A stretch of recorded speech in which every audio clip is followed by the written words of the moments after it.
Hello and welcome to Indus News. Live from Islamabad, I'm Naila Shuja, and these are the headlines.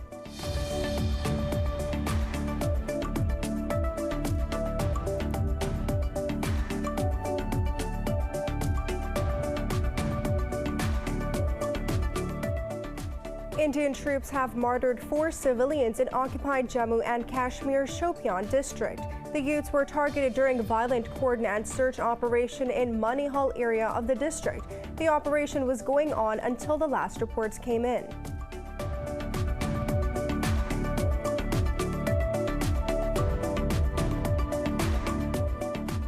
The Taliban claim to have taken control of the Charkh district in Afghanistan's eastern Logar province. In a statement, the Taliban spokesperson said the government forces fled the district, killing 2 civilians and wounding 6 others. Meanwhile, the government said its forces have killed 22 Taliban fighters in Kandahar and Balkh provinces. The Saudi-led coalition says it has killed a senior Houthi leader and destroyed their missiles and drones assembling facilities in Yemen. The coalition said it carried out several airstrikes on the Houthi-controlled Yemeni capital, Sana'a, and the eastern Marib province. Meanwhile, the rebels said the coalition strikes targeted the Sana'a airport.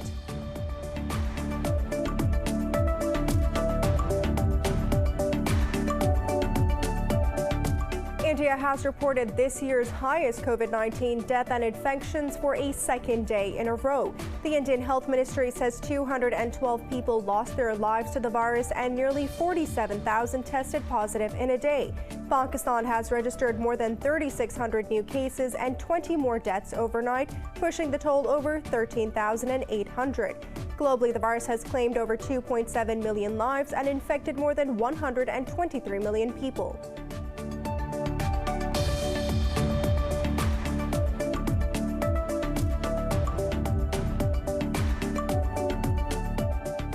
And in football, Barcelona have outclassed Real Sociedad 6-1 in their Spanish La Liga face-off. Lionel Messi celebrated a record-breaking 768th appearance for Barca with 2 goals.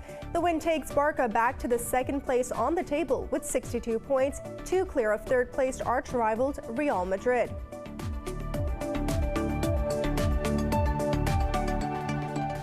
For more news and details, stay tuned. We'll be right back after a short break.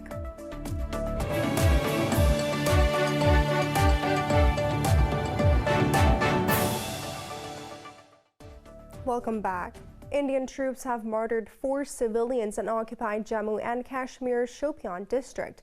The youths were targeted during the violent cordon and search operation in Manihal area of the district. The identity of the martyred youths is yet to be ascertained. The Indian authorities shut mobile communication and internet in the area. The operation was ongoing till the last reports came in. The Taliban claimed to have taken control of the Charkh district in Afghanistan's eastern Logar province. In a statement, the Taliban spokesperson said the government forces fled the district, killing 2 civilians and wounding 6 others. Zabiullah Mushahid said the government forces abandoned the police headquarters and all other facilities. He said the forces fired artillery shells at Sangak Bazar before leaving the district. Meanwhile, the government said its forces have killed 22 Taliban fighters in Kandahar and Balkh provinces. The Defense Ministry said 4 Taliban fighters, including their commander, were killed as during the operation in Herat province. The Saudi-led coalition says it has killed a senior Houthi leader and destroyed their missiles and drones assembling facilities in Yemen. The coalition said it carried out several airstrikes on the Houthi-controlled Yemeni capital Sana'a and eastern Marib province. Meanwhile, the rebels said the coalition strikes targeted the Sana'a airport. They said the coalition also launched 3 air raids in the coastal province of Al-Hudaydah in the northern Amran province. The Saudi-led coalition has stepped up its airstrikes against Houthi positions in retaliation against the increased attacks on the kingdom. India has reported this year's highest COVID-19 deaths and infections for a second day in a row. The Indian Health Ministry says 212 people lost their lives to the virus and nearly 47,000 people tested positive in a day. Globally, the virus has claimed over 2.7 million lives and infected more than 123 million people. More on the coronavirus in this report. While a handful of nations have bottled much of the COVID-19, many still remain in its deadly grip as the world welcomes the second spring in the pandemic. U.S. Center for Disease Control and Prevention says the country has administered 124.5 million doses of COVID-19 vaccines so far. However, in South America, deaths and cases continue to spike. Brazil has recorded over 1,200 COVID-19 deaths and nearly 48,000 cases in the past 24 hours. Chile reported its highest daily count of new infections despite widespread restrictions and widely praised progress on vaccinations. Mexico's archaeological attraction, the Pyramid of the Sun, remained closed at the Spring Equinox Festival. Last year, this festival took place at the start of the pandemic, so they closed everything nationally. And now it has been repeated all over again as a precaution due to the pandemic. But I still wanted to come to this place and experiment with the spiritual peace that you find here. The European Union has strongly rejected the British government's calls to ship AstraZeneca vaccines produced in a factory in the Netherlands. Meanwhile, Germany is set to extend a lockdown to contain the pandemic after spiking infection rates threaten the healthcare system. In France, health workers soldiered on with the country's COVID vaccination drive on the second day of a new lockdown in parts of the country. To make vaccinations more efficient, I think today we are at a moment when we are told that doses will arrive, especially AstraZeneca. For example, in Paris, we are told that we can expect around 50,000 doses per week. So I suggest that we open the vaccination so that all those who wanted to get vaccinated could do so. In Asia, the fresh outbreak in India's richest Maharashtra state is driving the country's overall cases to new highs in many months. The second virus surge grips the country as it marks 1 year anniversary of abrupt lockdown creating chaotic conditions. Meanwhile, in Pakistan, more than 3,600 people have contracted the coronavirus overnight as the country grapples with a rise in infections. The health ministry said another 20 people have died of COVID-19 in the past 24 hours. It said the total of 13,863 people have died from the disease. Over 630,000 cases have been detected so far, of which more than 580,000 have recovered. The ministry said the number of active cases across the country has topped 33,000. It added over 2,400 patients are in a critical condition. In Myanmar, people came out on the streets again after security forces killed 2 more people overnight. A motorcycle rally marked the 1-month anniversary of the country's biggest anti-military protest on February 22nd. Protesters drove through intersections honking horns and displaying 3-finger anti-coup salutes. Security forces have also started detaining charity workers and paramedics who helped wounded protesters in Yangon. Meanwhile, the European Union is due to sanction 11 individuals linked to the coup at a meeting in Brussels today. Activists say more than 250 people have been killed since the February 1st military coup. Russian Foreign Minister Sergei Lavrov has arrived in China on a 2-day visit. He was invited by the Chinese State Councilor and Foreign Minister Wang Yi. In an interview ahead of his visit, the Russian Foreign Minister said high-level cooperation between Beijing and Moscow is necessary to counter the hegemonic designs of some Western countries led by the United States. Lavrov said Washington is hindering the formation of a truly multipolar and democratic world. He said Moscow and Beijing will continue to promote global multipolar development and regional integration. Lavrov added it has a top priority for the 2 countries to ensure a fair and stable international and regional order. Jordan says its recent defense agreement with the U.S. does not harm the kingdom's sovereignty. Jordan's Deputy Prime Minister and Foreign Minister Ayman Safadi said this in a parliamentary address. Safadi said the agreement is subject to Jordanian and international laws and is exclusive to fight terrorism. The deal allows free entry and exit of American troops, aircraft, and vehicles into the Jordanian territory. Under the deal, American military personnel can transport and stock equipment on the kingdom's territory. The deal signed in January bypassing the kingdom's parliament in an extraordinary move. In the United Kingdom, several people have been injured in clashes between police and protesters at a demonstration against a government bill. The bill gives police new powers to restrict protests. Thousands of people gathered in England's West Bristol city for the Kill the Bill protest. Protesters set fire to a police vehicle, aimed fireworks at officers, and scaled a police building.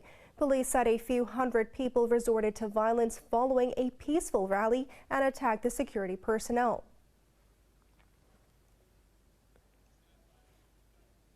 France has rescued 72 migrants in the English Channel. The French maritime authorities say all rescued refugees are in good health. Authorities said the vessel of the refugees ran into difficulties just off the coast from the port city of Calais. It said the migrants were traveling to the United Kingdom. No injuries were reported and the migrants were handed over to the border police.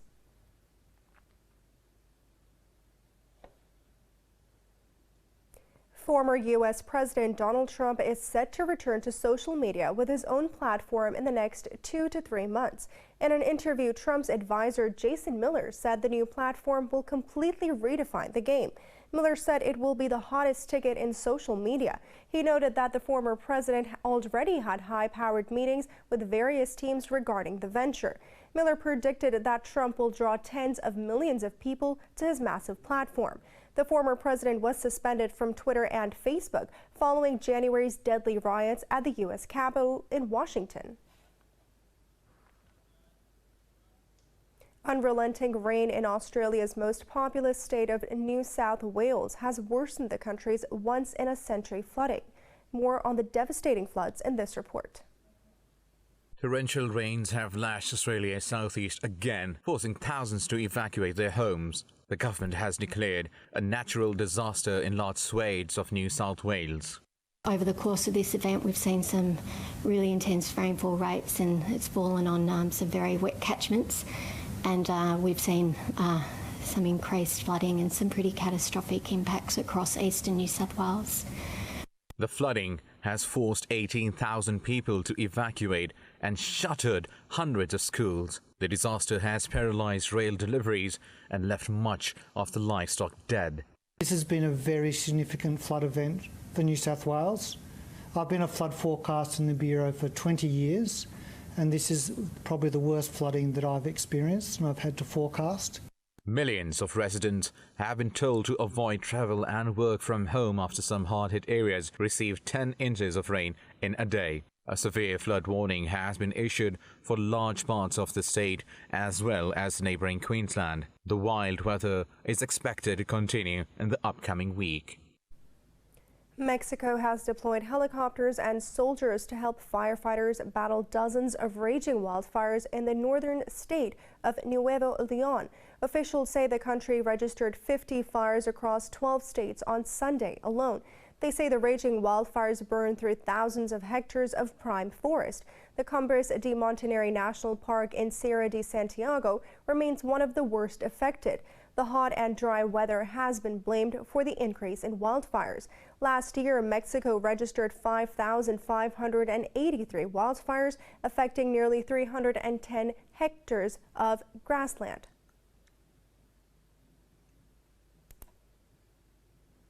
It's now time for a short break. Stay with us.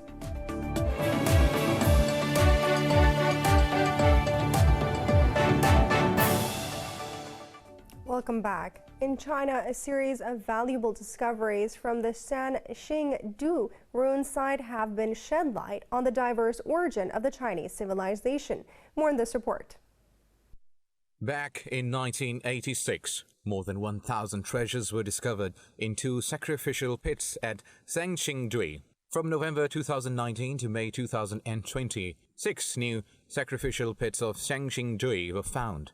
Archaeologists have unearthed some important cultural relics from 4 out of 6 pits. These include a rare wooden case, bronze frieze, gold foil, gold masks, and large number of ivories. These were all dated back about 3,000 years at the SANXINGDUI ruins in Sichuan province. Top technologies have been applied to the relics from excavation to restoration, while unearthing them from SANXINGDUI ruins in southwest China's Sichuan. The archaeological work has realized a working mode of the close integration of traditional, laboratory, science, and technological archaeology and cultural relic protection. This is expected to explore some important and key issues about the ancient Shu civilization. So far, the team has recovered nearly 200 ivories. The archaeologists used polymer material reinforcement technology to successfully extract a piece of ivory and immediately sent it to the Cultural Relic Protection and Restoration Center. The rest of the newly discovered pits are still under excavation. In Barcelona, Spain, ravers have adopted the commodious silent discos to keep their party going amid the coronavirus restrictions. More about this new style of partying in this report. Restrictions on clubbing amid COVID-19 proved to be a nightmare for the partygoers. However, Barcelona ravers found a way to get around the curbs on clubs by holding outdoor silent discos in some of the city's best-known locations. The party peeps welcomed spring by putting on their headphones and tripping to the music, all while respecting social distancing regulations. We asked ourselves what we could do to boost the dance now that there are so many restrictions, and we had the idea to do it outdoors and with headphones. We first told friends and acquaintances that the people joined because we do it outdoors and in beautiful places where we don't bother anyone and we maintain the safe distance. What started as a fun meetup between friends has grown into a regular Sunday morning event, the Tribu Silent Disco. One took place at the famous magic fountain in the neighborhood of Montjuic. It's been incredible, amazing. I didn't expect to find so many people here, and at the beginning it was a little weird because you're dancing in the middle of Barcelona. People look at you, but in a friendly way, like they were asking, what's happening here? This is interesting. I believe it's a good choice for a Sunday morning, coming here and connecting with the music. Silent discos have proven to be a more fun experience as compared to conventional clubbing. Their greater sense of control, environmentally friendly nature, and better comfort level have made them a new trend in the world of partying.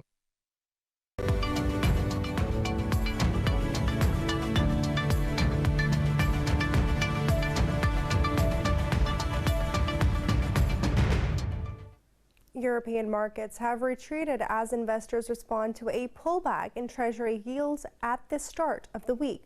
Markets also responded to the tumbling of Turkey's lira after President ousted the central bank governor. The CAC 40 in Paris is leading the losses, shedding close to 1%.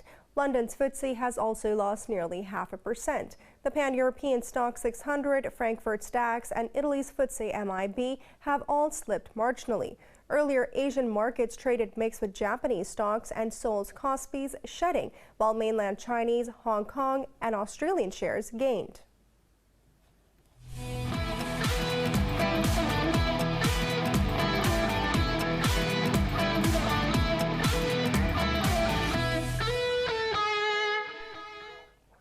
In football, Barcelona have outclassed Real Sociedad 6-1 in their Spanish La Liga face-off. The win takes Barca back to the second place on the table with 62 points, 2 clear of third-placed arch-rivals Real Madrid.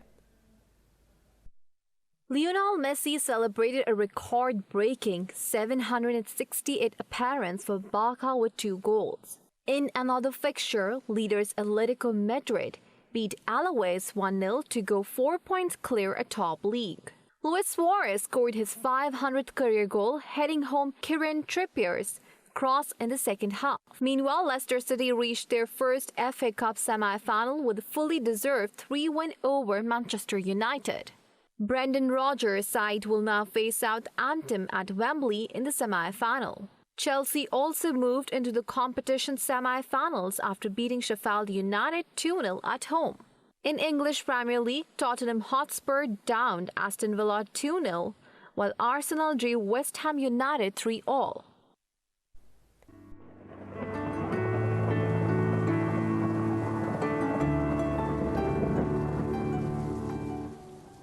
It's now time to take a look at the weather around the world.